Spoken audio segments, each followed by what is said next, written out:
যে যে ছাত্রছাত্রীরা মাধ্যমিকে উচ্চ মাধ্যমিকে 70%, 80%, 90% মার্ক পেয়ে পাশ করেছে এবং উচ্চ শিক্ষার জন্য তারা কলেজগুলোতে ভর্তি হয়েছে, কিন্তু সেই জায়গায় তাদেরকে বারবার ব্যাক দেওয়া হচ্ছে কি কারণে?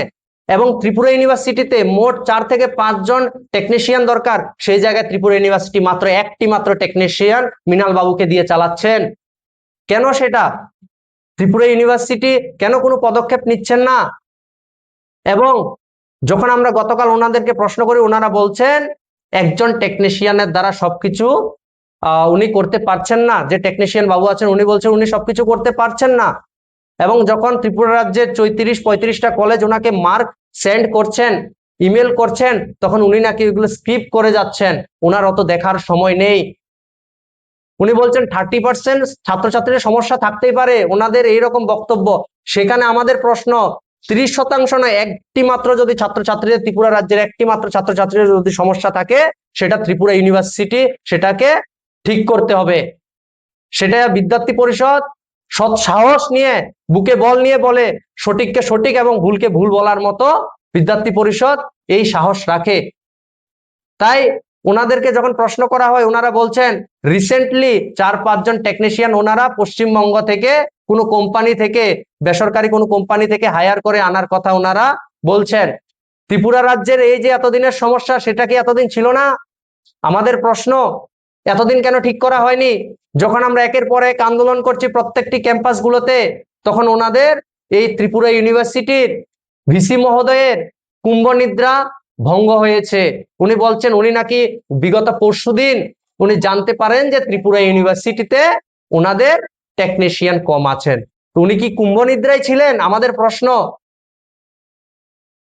এবং আমরা যদি দেখি, আমাদের দুঃখের বিষয় ত্রিপুরার জন্য, ত্রিপুরা ইউনিভার্সিটির জন্য, 2019 সাল থেকে ত্রিপুরা ইউনিভার্সিটিতে এক্সাম কন্ট্রোলার ইনচার্জ দিয়ে চলছে, বর্তমানে রেজিস্ট্রার ইনচার্জ, ভিসি ইনচার্জ, সবকিছু ইনচার্জ দিয়ে চলছে। ত্রিপুরা একটি কেন্দ্রীয় বিশ্ববিদ্যালয়, আর এই বিশ্ববিদ্যালয়ের অধীনে বিভিন্ন ত্রিপুরা রাজ্যের কলেজগুলো রয়েছে। তাদের ভবিষ্যৎ কোন জায়গায়? এবং ভিসি মহোদয় সেই বিষয়ে জবাব দিতে নারাজ, এবং তাই আমরা এই ত্রিপুরা রাজ্যের ভারপ্রাপ্ত যে উপাচার্য, ওনার বিরুদ্ধে আমরা আন্দোলন করছি, ত্রিপুরা ইউনিভার্সিটির বিরুদ্ধে আন্দোলন করছি, যাতে আমাদের ছাত্রছাত্রীদের ভবিষ্যৎ নিশ্চিত করতে হবে। যদি ওনারা আমাদের ছাত্রছাত্রীদের সমস্যার সমাধান না করে, তাহলে আমরা বৃহত্তর আন্দোলনে সামিল হতে বাধ্য হব। যার কারণে বর্তমানে আপনারা দেখুন যে ভিসি মহোদয় ভয়ে উনি রিসেন্ট তাড়াতাড়ি ত্রিপুরা ইউনিভার্সিটির ভ্যাকেশন দিয়ে দিয়েছেন, উনি ভয় পেয়ে গেছেন। তবে আমরা এটাও বলতে চাই, যেদিন ত্রিপুরা ইউনিভার্সিটি ভ্যাকেশন খুলবে, ওই দিন সারা ত্রিপুরা রাজ্যের ছাত্রছাত্রী ত্রিপুরা ইউনিভার্সিটি ঘেরাও করবে, আপনার কাছে প্রশ্নের জবাব চাইবে। সেদিন আপনাকে জবাব দিতে হবে। এই ত্রিপুরা রাজ্যের ভবিষ্যৎ নষ্ট যে করবে তাকেই জবাব দিতে হবে।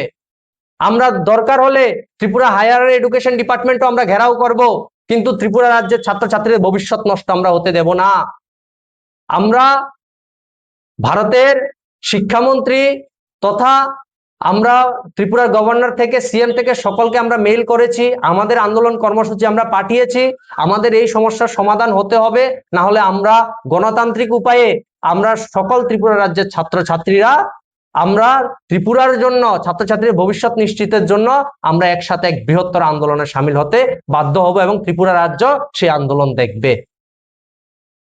এর পেছনের কারণটা কি? কারণ রয়েছে? এর পেছনে যদি আমরা মনে করি, ত্রিপুরা ইউনিভার্সিটির ভিসি মহোদয় তথা ওনাদের এক্সাম কন্ট্রোলার থেকে ওনাদের বিশাল বড় ষড়যন্ত্র আমরা দেখছি।